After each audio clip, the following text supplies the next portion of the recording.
Morning, Dowse. Morning, David. Morning, Merle.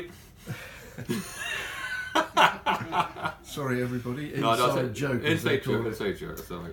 Can we start with Clive Hilton's big splash story on the back of the Surrey Advertiser today and online, all about Matt Jarvis. Matt, is it? All right. Matt's got a lot of information.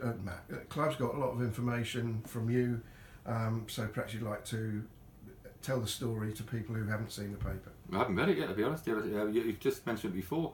I'm glad to about Matt Jarvis and not about the Wrexham game, to be honest. So that's handy. We'll get to that. So cheers. He's having had a scan. We've been talking all the time. I think he's come to the game tomorrow, funny enough.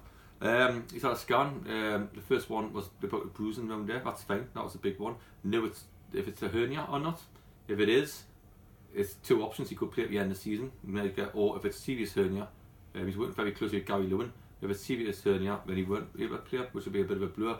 If he does and it's all right, then then we'll get him in and we'll get him signed up and we'll get him playing. So hopefully, touch wood, I think it's next Wednesday, the next one. Hopefully, if contact will be in hand with him, and he's very keen, we can get it all tied up by next week. Right. But if it's a hernia, then it can work both ways. Like, I've got hernia at a minute, and I've got to wait at the end of the season to get mine done. And so it's when and when. But Gary, listen, he's got the best advice ever off Gary Lewin. So Gary's working very, very hard with him. So touch wood. Right. How do you feel about suggestions that you shouldn't be giving away information like that because other clubs might see it and try and turn his head? What, and him saying for somebody else? Yeah. It's on my head, isn't it? It's maybe I'm not going to change any ways. I get a lot of this. I get a lot of managers. I get a lot of people ringing us up and saying, "Dowse, you're too open." Because if I had a look and say what we record, because people are saying little things. People are saying what's happening here could be similar to what's happened 2 years ago. I managed for 12 years, man. You know what I mean? In the last 7 years, I took King's Turning as far as I've ever been. Except when I had the money with Jeff. I took Walton-Hurst, my first has been for 35 years. We stopped Hampton getting relegated. We won a championship, got the playoff final, missed out on penalties, got this club promotion, always been in the top 10 here, and people want to talk about my weaknesses. How about talk about my strengths? And the strengths are, I like to be open.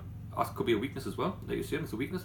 Because what I've said there, and the fans' forums, again, I talk honestly here, I think I've signed this player, and people might get frustrated because the player never comes up, but if I talk open, you ever got like a number or doing this in the interviews, I'm just trying to be honest with I can. If Jarvis signs for Aldershot or Bowen Wood because I've come up with comments, the only one who's going to look stupid is me.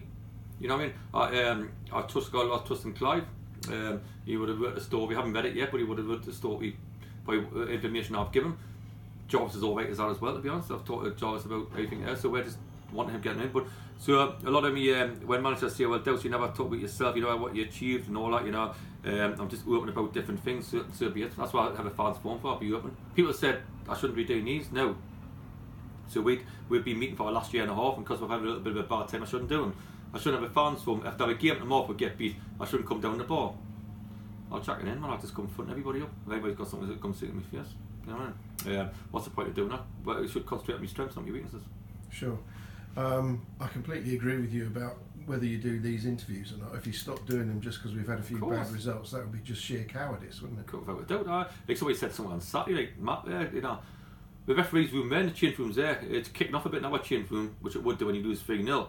And the referee's room there, and I'm trying to gauge it too, because one, I don't want my players getting a referee, two, I don't want to kick off the shit, so I've got to be in charge of both parties.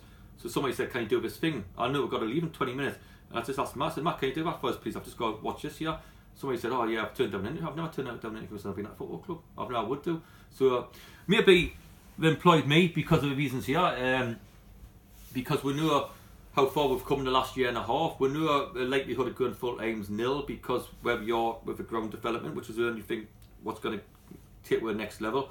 It's coming out in March or something like that. We've got to keep digging in with the money we've got to keep digging in. I always knew it was going to become a time like this when I've had the job where I've got to take a bit of stick. I don't mind fair stick and all that, People mention, "Oh well, I'll pay agent fees one day." I know that, but I'm not going to, but before I got a job, I was paying, signing things off, "Oh yeah, agent fee, yeah. I've done tens and thousands of agent fees and sign-on fees. I had to get a structure together which was suit the club where we are at the minute for the next couple of years. to build with.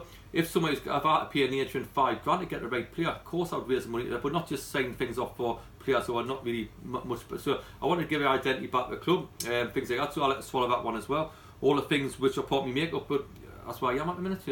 Like, listen, I'm not going to hide from nothing, and just because we lost a couple of games and whatever, we'll not get relegated. I've said that, and then we'll build a club, and we'll make them push the other way. Who knows? Let's turn to Wrexham then. We Yep. can't pretend it didn't happen. Yep. You're in the paper saying that we lost to a worldie and a penalty. Are you suggesting it wasn't quite as bad as you seemed to feel on the day? No, I probably got a bit misquoted. I thought we battered us a bit, to be honest. Like, you know, it's great getting to place like Wrexham, because last year we were going to place like, you know, lower down where the grounds are. So it was great going to get, and he had some decent players. The 7 for them is the best in the league at what he does in midfield. Lad, we couldn't compete there. The lad scores a worldie. Yeah, he does at half time. We're sort of saying, okay, come on, it's our turn now. Let's stay in the game. Within a minute, that's what's killed with a minute one from there. I thought it was a penalty for them, to be honest.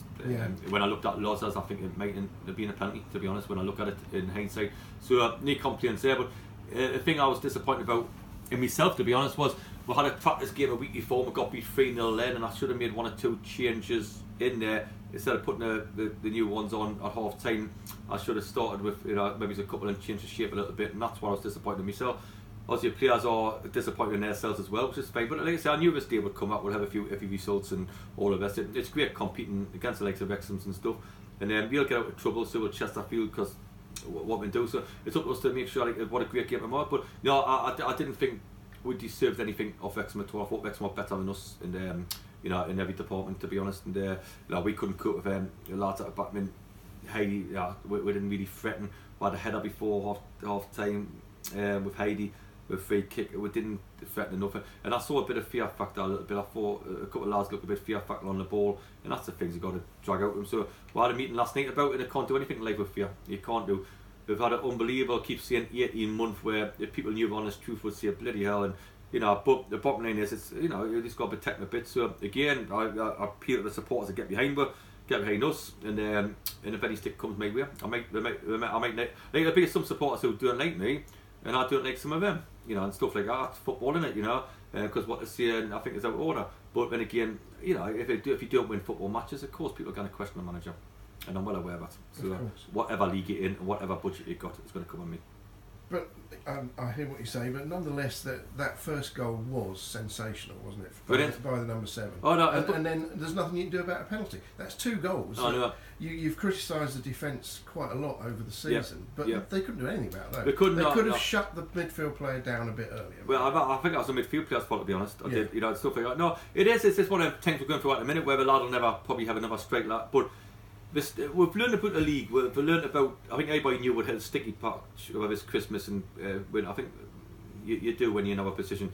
But you know, when you learn about the league, how the best players are, and he's one of the best players in it. So can we get? We've got another one to centre for Murphy for years. He's a pretty good player. The lad, the Yeovil kid, the best. Who was able to play? Who was able to play, unfortunately, but he's the best in the league. What he does, like, you know. So you look at all these players who are better. Can we get our standard up to them? If it's by travelling, which we've done a lot of miles lately, travelling around.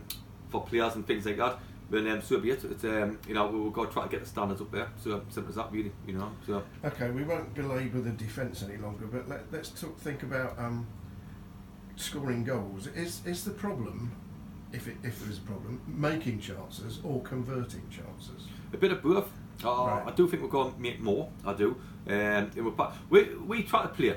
What we try to see is, because I remember my first pre-season friendly game down here when I was manager, the ball come in the box and we headed it away and the fans clapped because the season before were good. So one of the things we wanted to do was to get some lads who can head the ball away, because in our league we've got no choice. But when we always play like wide ones we do, we always play attacking football when we can. Every now and again, because of non-league football, somebody will whack it. Oh, it's long ball. Never once told a full back to do that, never once. Yes, clear your lines, but never ever. So we try to play, but I just felt against Wrexham we didn't create enough chances, to be honest. We didn't. Now that's got to be with some fun play, and I thought the 3 midfield players, to be honest, we had out there, honest bunch of lads, but we're trying to go, like, you know, going forward, be a bit more attacking in there and all that, you know, because their job was to protect the back forward. So far the first goal, they've never done that, to be honest, and all the rest of it. The second goal come from our blinking corner or a free kick down there or whatever. So anyway, we've got to create more. But you went against Kingstonian and we created loads and missed a lot of chances. So there's a bit of both. We've got to stick the ball in the back of the net, but we've got to create more chances, I think. Personally. Right. Do you think the sort of structure of the team is a bit too reliant on the idea of wingers getting crosses in, and there's not enough coming from midfield? We're not mixing the game up. Yeah. So well done, Fergie. So bottom line is, I'm looking at. No, it's good. I think it's a good point because things we've been looking at training. Because I'm looking at a midfield, for example, passing it and want to get it back there instead of passing it, getting the wing. I mean, making the box itself. Because look at Keane, it's very good in box when he gets in there. We've got Heidi and we've got to get the winger in. So what we've been saying is true. We've been working on. Like, even last week we said, go in the midfield players, go and make the box. You know, we don't want to sit behind the ball. But if you've got 3 midfield players in there, you know, want them to be solid and all the rest of it, and, you know, want the wide ones to run one-on-one and people to be exciting. But if the midfield players don't make a box, we had a bit of success by having a sitter and 2 making a box, but it hasn't the last couple of games, so we might go the other way now. And you know, what you got, because it's like anything in football or businesses and all that, you know, whatever you call them. If you've got a problem, you've got to solve them. It's solving the problem, you know. So that's what we're trying to do at the minute by players who we need to bring in, and by you know, by we have a players well. So and that's up to us. Once that stop, you know, so it's great, really great challenge, fantastic where we are. So I'm really enjoying the challenge, if you like, and trying to find a player here and trying to get the best out of players. We're working very hard in the training ground for stuff. It's a good challenge, really, very good. Good. I've got a couple of stats for you on scoring goals. Oof. That I can't guarantee these are completely accurate, but I believe they are. Did you do them? No. All right. Could be another chance of being that. Do you know what percentage of goals that are scored altogether result from corners? Less than 20? Very much less than 20. The reason I ask is because fans all get excited when we get a corner, don't they? Is that also everybody in general? Generally, football supporters get really excited when their team's got a corner, especially if it's down the big end. 3.5%. I thought it'd be a lot less. All right. Do you know it's the most I've ever conceded? There's no clean sheets in the Premiership anymore, hardly. It's the most goals conceded because defenders can't defend anymore. Yeah, I looked it up the other day because I looked up Man City's record. Yeah. And they've had 2 clean sheets in 10, 12 games. Is that right? And that's Man City. Unbelievable. But interestingly, I looked up also the number of goals that result from set pieces of any sort, and this, of course, is something that you sort of wanted to major on with the tall lads winning, getting on the end of free kicks in the box. 25% of goals come from some. Well, way our free kicks on the edge of a box, I bet that's 0.-10. That is because we didn't hit the flick and top. I haven't got anybody hit. It said tops in the first 3 games in the last 4 years. I've never hit anybody hit the target. That's why Wally was the best of fresh air. We just put his foot through the ball.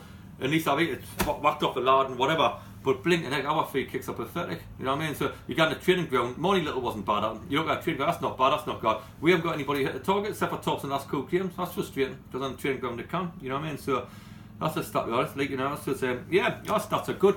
We've been travelling around a lot lately. I've done 1,000 miles plus in the last couple of weeks watching games. It was hilarious last Monday where I'm with Kelvin. Because I've been told I'm watching Southampton against Stoke, and I got told if I wanted a Southampton kid who I wanted, if I go up a game, it'll show keenness. I said to Kelvin, how Kelvin will drive up there and all that, you know, and stuff like that. Now, you know what Kelvin's like, you know, it's hard getting a smile out of him if Bobby Davers on the bloody stage, like, you know, and stuff like that. So I'm like, anyway, we'll go all the way up to Leek Town Football Club, to the other side of Stoke. We're driving there. I think I'm going to meet the lad and all the rest and stuff like that. We'll get a mail from the ground, call off, wasn't pitch. I come all the way back down. So when I'm getting the message from there, I'm looking at Kelvin and I thought he was going to kick us out of the car, like, you know, and stuff like that. So that's the sort of things we've been getting at the minute, you know. So everything's going all right. So we'll crack on, you know, and stuff. And still, if anybody can sponsor us on me drink as well, I'm now drink for 3 weeks now. Another 3 weeks ago, is it? So 3 weeks ago? Bit less. Bit less, is it? Yeah, I think so. February the 10th. Yeah. So there we are. We're doing well on that. Very good. Well done. So what's the position with a Southampton player? You've actually got a specific one in mind. I went down to Southampton and watched them train. Me and Martin went down there, watched them train. Fantastic to work. Because of Tyreek, what we're doing, I had this player and all that, you know. And they say, yeah, great. Like, at the minute, the agent's trying to wait till next week because in case he gets a Football League club. Right. But what they sort of said was, if you go up there and watch him, sure you can. That's what I went to do. Yeah. And that's the sort of things what's happening at the minute. It seems a boy from Reading. Like, listen, I'll see. We think paperwork's getting done for a championship club now downstairs. That's what we think. I'm always honest. I know people again. I think somebody put us in the club and said, "Well, don't you say this and that, and it doesn't happen." But I may as well tell you, that's what I think's happening. We had a lad from Reading, but he's in the squad for Sunday for them. But all agents are trying to hang them back to say, listen, it's transfer deadline day next week. Once that's finished, come. But once you might just get a league club, that's the same as the Southampton kid. So I understand that as well. So I think we got let down by a championship club where they tried to give us some player we didn't want instead of the one we wanted, if you like. But that's fair enough as well. So it's all about. So it's a challenge to the lads. When I meeting last night, it's fine. We talked about Yeovil and the strengths they've got and the big crowd they're going to bring. But we also talked about how we've got to get togetherness back. If they're scared, you can't play football when you're frightened, because all they've been used to in 18 months of success, that's all they have, the FA Cup ones. So there's come a town now where a couple of people are having a crack at them, a couple of people having a crack. Let them have a crack at me. I'll come up with stuff so it comes onto me, and that's what I try to do. Even if it's a thing about Jarvis, what's keeping everybody off the scene about Saturday, to be honest. Even if it's about me, doing the same things, it'll all come back onto me, and that's what I want. Okay. I just want to finish off with, do you remember the quiz that the players do in the programme? Oh, aye. And the very last question in that is, what percentage of Dowse's team talk do you think you can understand? Aye. Well, one of the players came up with what I thought was a brilliant answer in a recent programme. This player said that he used to live with 2 Scots, and therefore he can understand quite a lot of what you're saying. So I think I'm a sweaty. The jocks are like the Geordies, but we've got the brains kicked out. That's honest truth, and so that's a big shame. But like Sam Loxon sent me up to Glasgow with my son on Wednesday. Lovely thing to do, lovely thing. I appreciate what Sam done to watch the game up there. The Injustice and come back the next day, so it was like a break, if you like, and it's up back. And it was a fantastic. I really appreciate what he done, but it did sound a bit like me up there, to be honest. So I felt at home, to tell you the truth, rather than down here when they can't speak properly. It's old Cockney boys and knees up, Mother Brown and all that dinkum. So I'm pleased to have my accent, to be honest, because I wouldn't want to talk like you lot. That's for certain. Thanks very much. See you tomorrow. Pleasure. See you tomorrow. Bye.